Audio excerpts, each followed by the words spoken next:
No experience, no coding ability, no marketing background, no inventory management, and after a ton of research, I decided on Shopify. Shopify is the commerce platform revolutionizing millions of businesses worldwide. You've probably already heard of it. In fact, a lot of your favorite brands still use Shopify, including Gymshark, one of the biggest sports apparel brands on the planet. Shopify is the only tool you need to start, run, and grow your online business without the struggle. What I loved about Shopify was that as we added in new lines and different verticals, it grew with the business. It required zero experience. Every single time there was a problem, I was able to sort it myself. That's how simple it is. And there is a $1 per month trial period that you can sign up for right now with the link in the description or by going to shopify.com/modernwisdom, all lowercase. That's shopify.com/modernwisdom to take your business to the next level today. Heroes and villains always have the same backstory, pain. The difference is what they choose to do about it. Villain says, the world hurt me, I'll hurt it back. The hero says, the world hurt me, I'm not going to let it hurt anybody else. Heroes use pain, villains are used by it.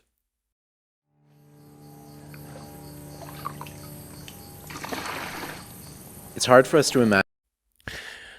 And full kudos here. This is a permutation of what Donald Miller said, who's a great writer, and he has a number of books. And he talked about the first element. The second element of that quote is the part that I added to it, about heroes using pain and villains being used by it. And so one of the things for people who are not where they want to be is that they have pain, like oodles of pain. And I remember when I was starting out, I was looking for passion. I was looking for purpose. I was like, I just want to find something that I'm motivated by. But it's the cat and the cheese. It's like we're looking for cheese, but we have all these cat behind us, and all we have to do is look and remember that they're behind us and chasing us. And so if you have the cat and you're staying in your current situation, you're being used by the cat. Right? You're being used by the business owner who, it doesn't treat you well and is, and you're in this job that you don't really want to be in, right? Or you're being used by the situation or the context of the relationship that you're in with the girl that you're like not that into, right? Versus saying like, this is terrible. And because of this terribleness, I now have something that I can run away from. and then like, rather than not looking at the knife or trying to take painkillers to not feel the pain, it's like completely sobering up, taking the knife and twisting it in your own heart and being like, I'm going to fucking do something about this. And I think that that's what the heroes, like if we're heroes in our own story, it's not avoiding pain. It's choosing from the very beginning, the alchemy, which is like, you have these terrible situations. It's like, and you have the opportunity to turn them into magic and skip or shortcut all the growth you're going to have in a really short period of time simply by twisting the knife and being like, I'm going to do something about it. Yeah, I think because people presume in the beginning that passion and purpose and meaning and joy and fulfillment are the things that get people going. But as I've said, of all of the high performers that I've spoken to, the vast majority of them are driven by insufficiency and resentment and terrible parents or terrible upbringings or a chip on their shoulder about bullies in school. Pick your poison. They have decided to use that to create the activation energy, right? You can lower your action threshold and increase how many points you have to prove. It's like, oh, I want to live a better life. Yeah, that sounds good. It's like, I want to prove the bullies that said I was a worthless piece of shit in school wrong. It's like, that's some fucking potent fuel. I do believe that scaled over a long enough time, it's toxic. And I don't think that it's necessarily... How long? Well, that's the question. Like a lifetime, yeah. Right? Like, but it'll fuel you for a decade pretty well. Yeah. And I think that I look at me. I look at, I was bullied pretty badly in school and was an only child and had expectations from parents. Sure. And I combined all of those things together.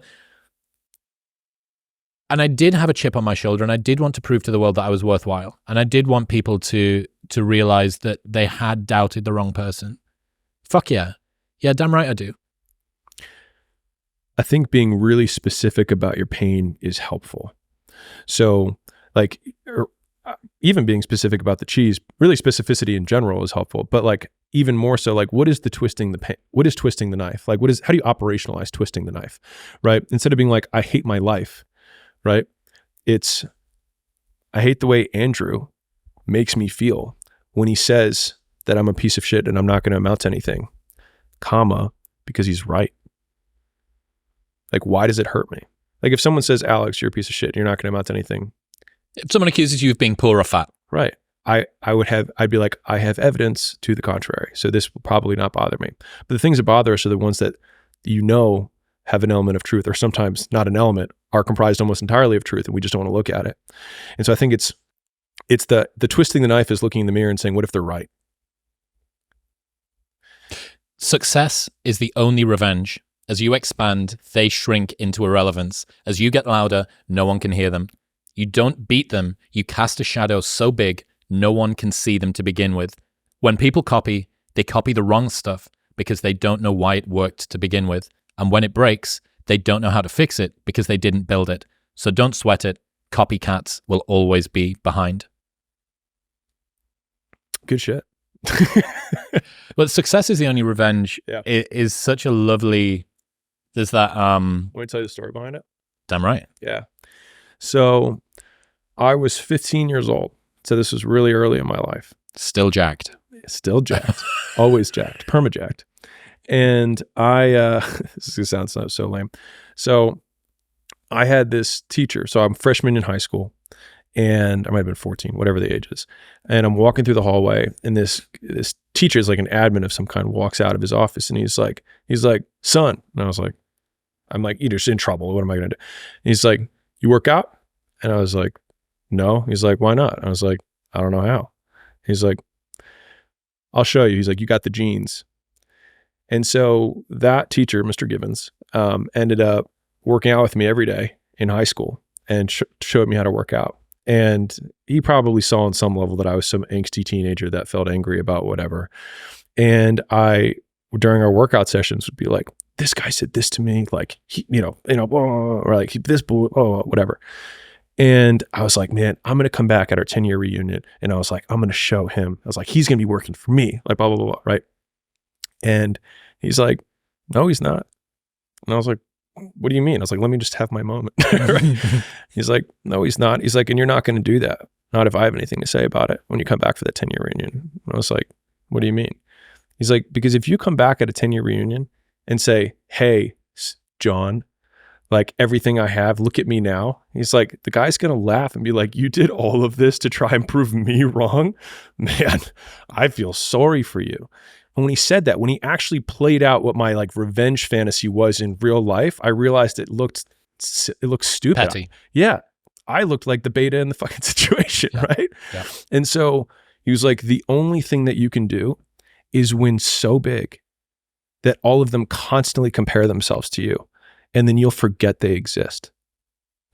And that's when he said, success is the only revenge. He's like, it's not the best revenge. He's like, it's the only one. There's no other revenge. Because everything else is petty. Everything else does show that you were thinking about these people all day long, which means they win by default. He's like, all you can do is think about your goal and winning. He's like, and when you win, that's when you become so big that they shrink into irrelevance. You cast a shadow that no one even can see them behind you. I run a podcast solo. No producer, no editor, no tech skills, just Riverside. I get high quality podcast recordings right from my room. And I'm not even using expensive equipment. Watch this. Riverside turns my recording into social clips automatically. It even creates thumbnails and writes the description, so I can post it fast without getting overwhelmed. If you want to start a podcast, this is the only tool you need. Try it for free today.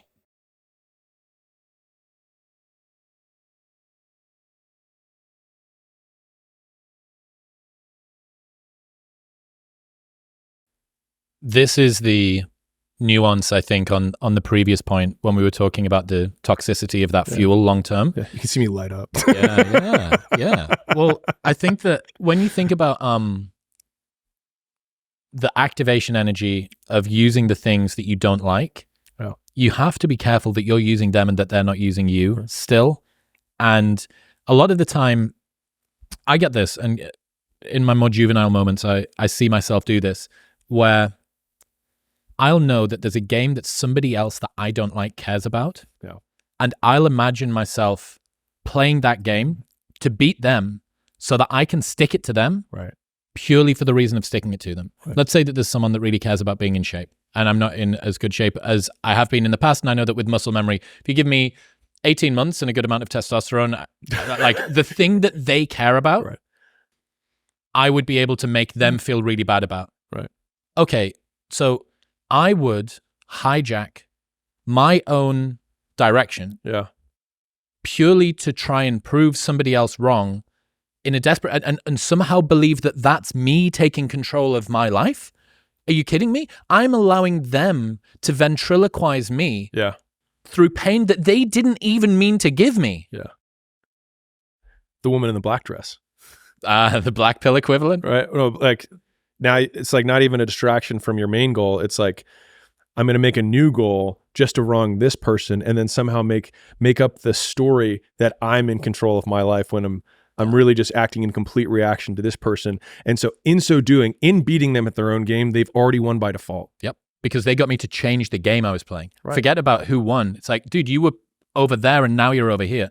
I see this with a lot of people. I think that it contributes to a lot more of why and how people adopt societal norms, that the resentment that they have, it's not just other people want this thing, therefore I mimetically want to do this thing too.